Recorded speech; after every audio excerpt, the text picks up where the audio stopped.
अस्सलाम वालेकुम वरहमतुल्लाहि वबरकातुहू। आज हम अल्लाह को खुश कर देने वाली वो दुआ याद करते हैं जो हमारे प्यारे पैगंबर सल्लल्लाहु अलैहि वालैहि वसल्लम ने हमें बताई है।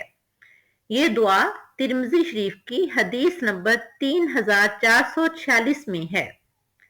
नबी करीम सल्लल्लाहु अलैहि वालैहि वसल्लम ने फरमाया, तुम्हारा रब अपने बंदे की इस बात से खुश होता है जब वो कहता है, रब्बिर फिरली ज़नूबी इन्नहु ला यगफिरु ज़ुनूबा गैरुका। फिर देखें, रब्बिर फिरली ज़नूबी इन्नहु ला यगफिरु ज़ुनूबा गैरुका।